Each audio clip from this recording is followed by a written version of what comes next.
when you look in general, okay, if you just take a general look at life and the people in it, people are living in one of three ways.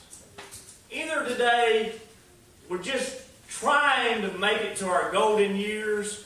We're just trying to stay healthy and do what we can to, be healthy and live a good life. And if we can just get there to 72 like Princess over here, and that's really, a lot of us, that's what we want to achieve. We want to achieve a golden age of life. That's why they call it the golden years. Amen. I met a lady at the gas station the other day, and you could tell she didn't know anything about a gas pump. I mean, nothing about a gas pump. You think, how can there's people that don't know how to operate our gas pumps nowadays. And she was looking at it, she had a card. She looked at it, she was trying to read that writing, I stepped over there, I said, "Ma'am, can I help you?" She really looked like she needed some help. She told me, and I can't remember her name, but she told me, my husband had a stroke. And he used to do all this stuff. She said, "I can't remember the last time I put gas in a vehicle." And she said, "He does all the bills and all this." And she said, "I'm trying to take it over. And this has been a mess." And I said, "Well, let's take your card here." And I slipped it in. And then she got her gas. I got her the pump out was going, and she didn't pull up enough, to get it. So she got back in the vehicle and she said, "I'll pull up." And I'm holding the gas pump, and she goes, she takes off. But she's got her door open, and I look, she's going to hit the pole with the door. And I'm like, "Whoa, whoa, whoa." And she stops like this. And she's turned into, so I give her a receipt after that, and I say, "Listen now, you got to turn, out this way to leave. Now you can't." She said, I know. I said, "I don't know if you know or not. I mean, I'm gonna stand here." But anyway,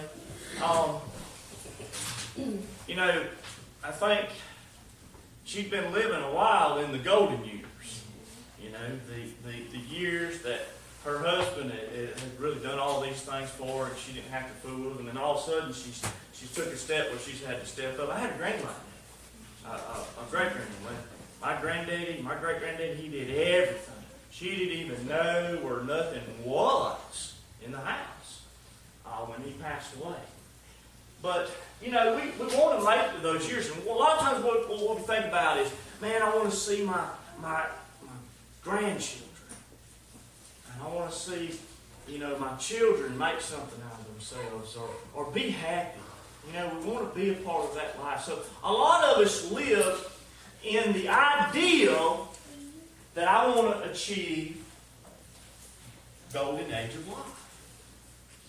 Now let's think about the people that give their life in service. I mean, to join the army or anything like that, they have to be willing to give their life. That has to go across their mind. I mean, there are people that live for a cause. Now, there's people that live for self-indulgence. There are people that are out there right now that are only living today to see what they can obtain. They're either living for their career, they're living for material things or flesh, and that's all that's driving them right now. Or there's those that people that want to live in that family life and make it to the golden age. But then we have people that live for a cause.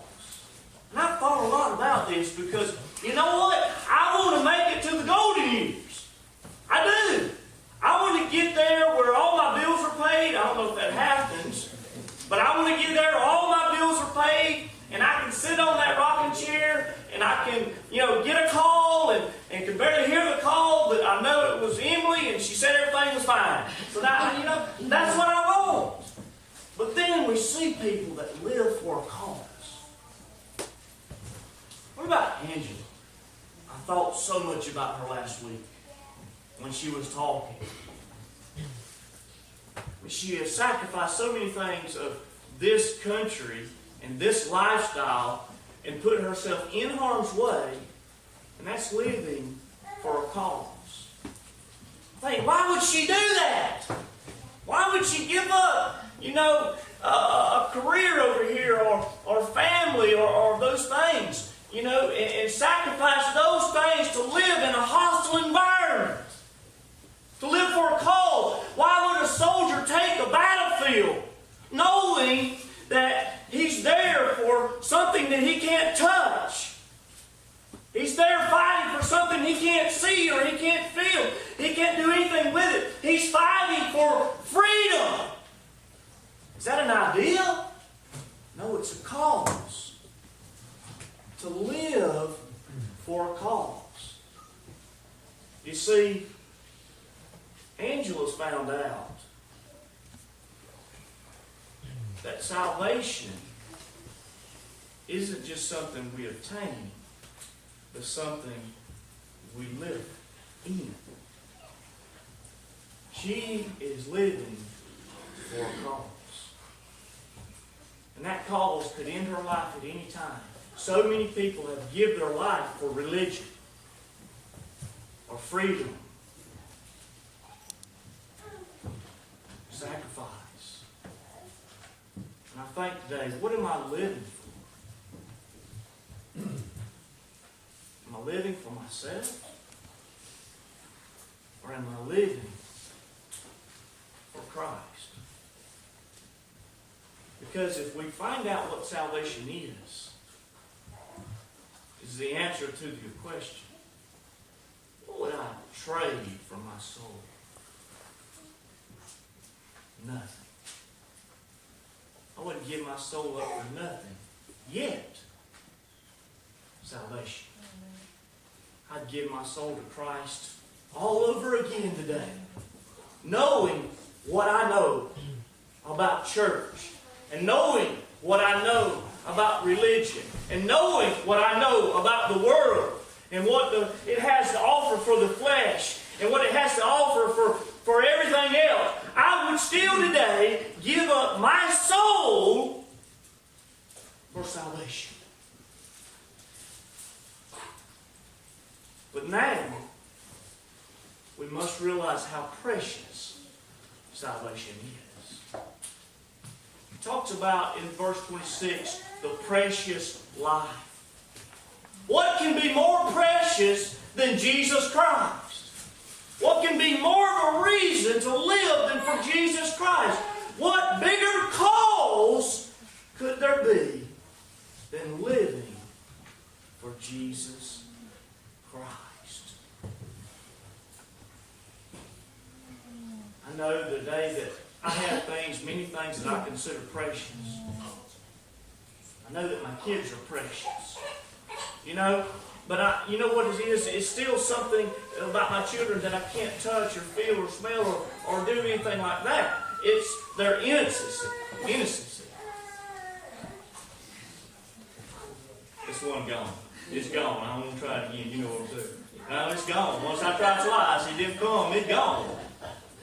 Their personality, the relationship that we have. Today, that's precious. And today, I can stand up here today and say, right now, without any question, and I know there's a lot of men and women that would say the exact same thing right in this church today, is I would die for my children. I would give my life. I would stand in front of a man with a gun any day, night, time, it doesn't matter, before I would lose my children. I live to protect my children. I know that my children are worth dying for. But you know what? Christ is also worth dying for. What He has given us is so precious and so rare and so there's no other place to get it but with Jesus. We should fall at our feet, fall on our face to worship Him. Now, but listen to this. Christ is not only worth dying for, He's worth living for. And it's so easy to jump out there today and say, I would die for Christ in this cause. It's a lot harder to actually live for Christ. But if we realize today how precious it is, the gift of salvation, I'll tell you today that it'll get a whole lot easier to live for Christ.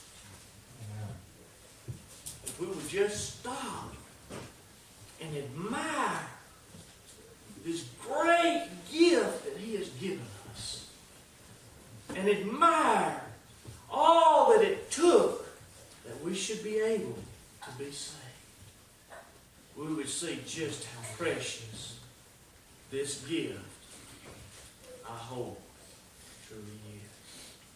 And the more precious we see in a thing, the easier it is to live for. Ask a soldier. Boy, they have a hard time when they hear something so ridiculous in the country that is taking freedom away from somebody. Boy, it makes them question what they're doing. But then when they can see something that is good in it, march on. Every head bowed, every eye closed.